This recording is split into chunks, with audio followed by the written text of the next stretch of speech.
জানাই। আমি doctor Mohammad Abdul Muttalib, chief cardiologist, metropolitan hospital. এখানে এর আগে সরকারি চাকরি করেছি। মিসেস মার্জিয়া বেগম, সে আমার অনেক দিনের পুরনো পেশেন্ট। 2021 থেকে আমি তাকে দেখে আসছি। 2021-এ আমি তার এনজিওগ্রাম করেছি। তো তখন 3টা ব্লক পেয়েছিলাম। একটাতে 80%, আরেকটাতে 70 to 80, আরেকটাতেও এরকম প্রায় 70-75 এরকম ছিল। তো তখন থেকেই তার ব্লকগুলি এমন ছিল যে তার বাইপাসও করা যায়, রিংও লাগানো যায়। এরকম কিছু কিছু ব্লক থাকে এরকম। তো তাকে তখন থেকেই বুঝাইছি যে আপনি তো এটা তার ছেলেকে, যে ছেলেটা আমার নাম মনে নাই, সে সবসময় তার মাকে নিয়ে আসতো। তো মা বলতো যে স্যার ওষুধ দিয়ে দেন। তো এইভাবে চলতেছিল। তো এখন 2026-এর এই প্রথম দিকে তো ব্লক তো গ্র্যাজুয়ালি বাড়ে, কিছু বাড়তেছিল। তো এখন ওকে বললাম যে তাহলে তোমার বারবার আসতে হইতেছে, উনিও কমপ্লেন করতেছে, তুমি এনজিওগ্রাম করে দেখো যে এখন কেমন আছে আগের ব্লকগুলি। তো এটা করার পরে আজকে আমি এনজিওগ্রাম করছি ওদের কনসেন্ট নিয়ে। তো রাইট করোনারি আর্টারিতে ডান পাশে, ওইটাতে 2 জায়গায় ব্লক। তো একটা 95%, আরেকটাও তো 80-85% এরকম। তো এটা তো আর একটা রিংয়ে কভার হয় না, দুই জায়গায়, একটা ডিস্টাল পার্টে আর একটা প্রথম দিকে। তো ওদের করে বললাম, দেখানোর পরে ওরা বললো যে হ্যাঁ এটা তো ঠিক আছে। তো আমাদের সিদ্ধান্ত হইলো যে এখানে 2টা রিং লাগানো। বললাম যে যদি রিং লাগাও, আর এলইডিতেও দেখাইলাম যে 2টা ব্লক 2 জায়গায়। তো 2টা ব্লক 2 জায়গায়, এইটাও একটা রিংয়ে কভার হওয়ার কথা না, হবে না। আমরা করে তারপরেও মেপে দেখলাম, বললাম যে এটা যদি একটাই না হয়, বাদ থাকে, তাহলে বাদ তো রাখা যাবে না, কারণ ওইটার জন্য আবার সমস্যা হবে। সেই জন্যে 2টাও লাগতে পারে, এরকম বলে রাখলাম। তো প্রথমে আরসিএতে লাগিয়ে ফেললাম। তো ওইটা তো নিশ্চিন্তে, ওইটা আমি ওদের আবার এখন একটু আগে দেখিয়েছি বিকালে। তো ওরা দে আর স্যাটিসফাইড যে হ্যাঁ ঠিক মতোই লাগানো হয়েছে। তো তারপরে যেটা এলইডি, লেফট হ্যান্ডের ডিসেন্ডিং আর্টারি, এটার ব্লকটা লম্বা, এইটার একটা রিংয়ে কভার হয় না। পরে ওর ছেলেকে নিয়ে দেখাইলাম, পরে বলল যে হ্যাঁ তাহলে তো এটা বাদ রাখা যাবে না, প্রক্সিমাল প্রথম দিকের পার্ট। তো এটা যদি বাদ রাখি তাহলে রক্ত যদি নাই যেতে পারে, তাহলে কয়েকদিন পরেই সে কমপ্লেন নিয়ে আসবে।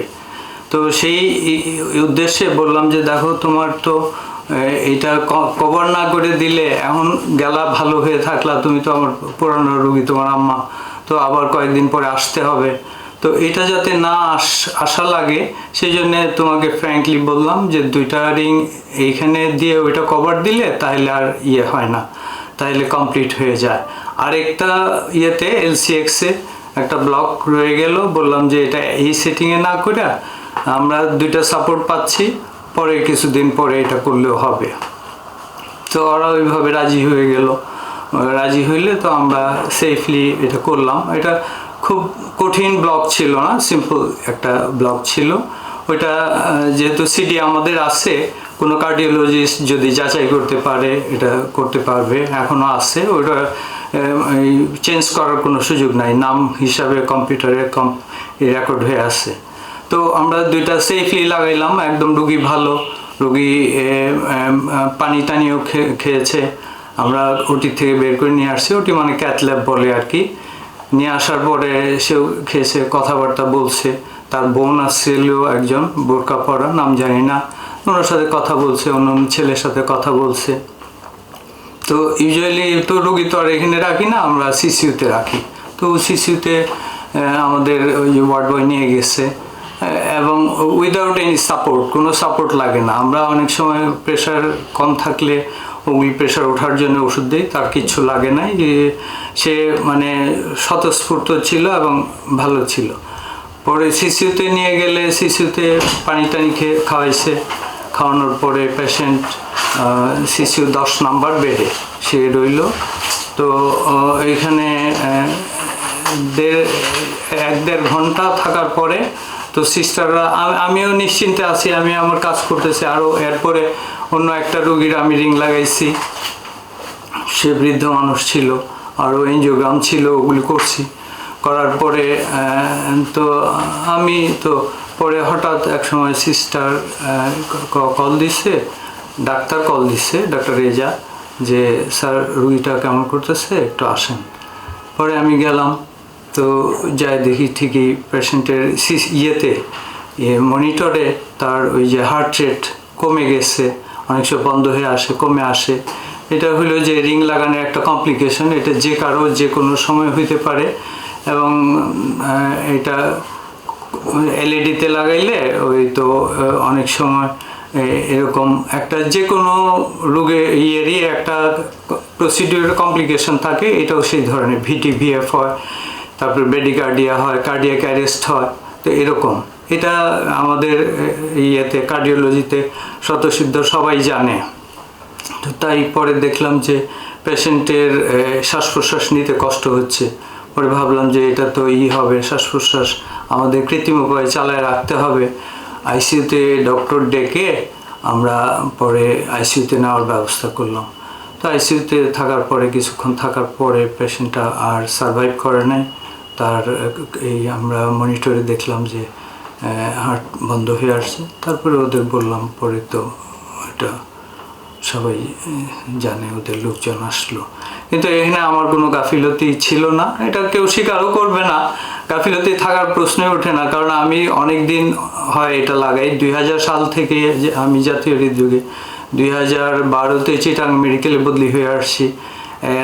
আর আমি জাতীয় প্রফেসর সুফিয়া রহমানের সাথে আমি প্রায় 7 বছর কাজ করেছি।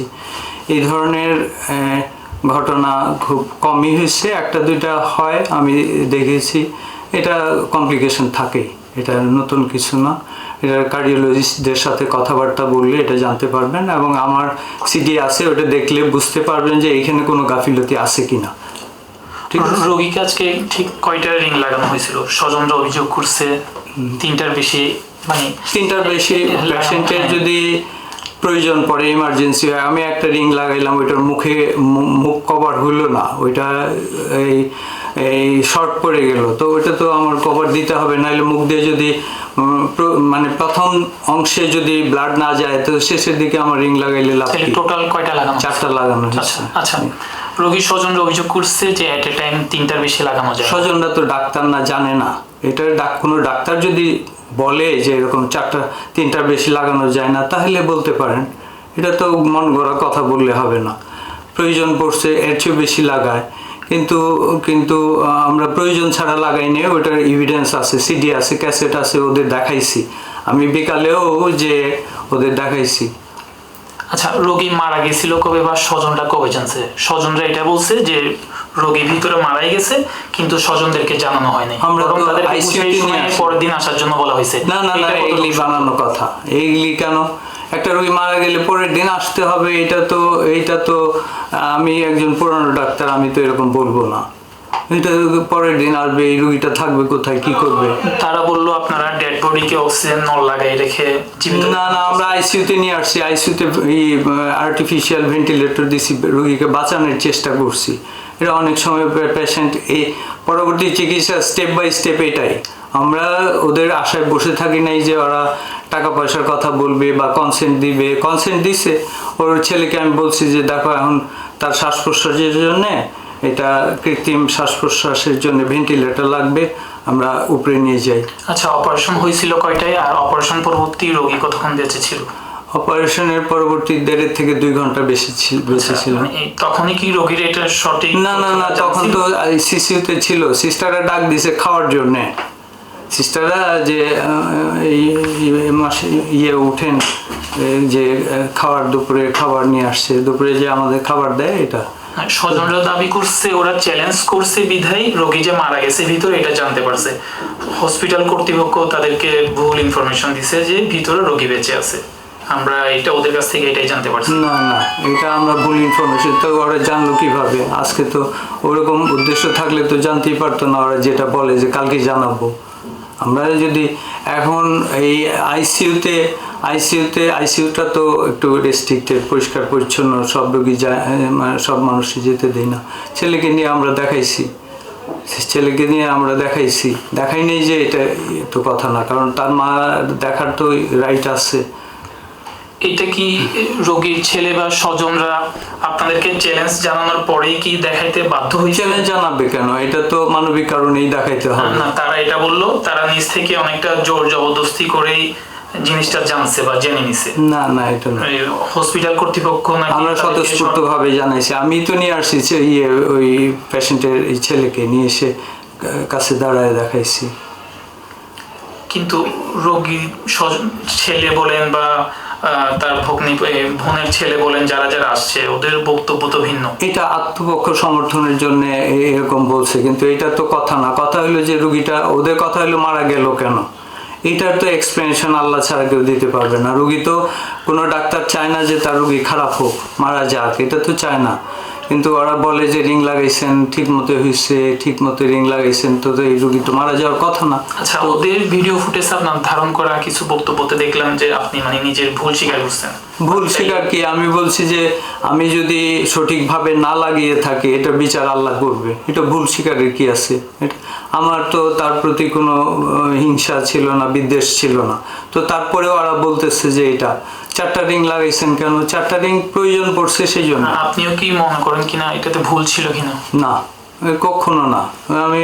আমি বহুদিন হয় রিং লাগাই, প্রয়োজন অনুযায়ী লাগাই। ইভেন যেখানে না লাগাইলে চলে ওখানে আমি লাগাই না কখনো। আমি বরং অন্যদের করি যে যাতে না লাগায়।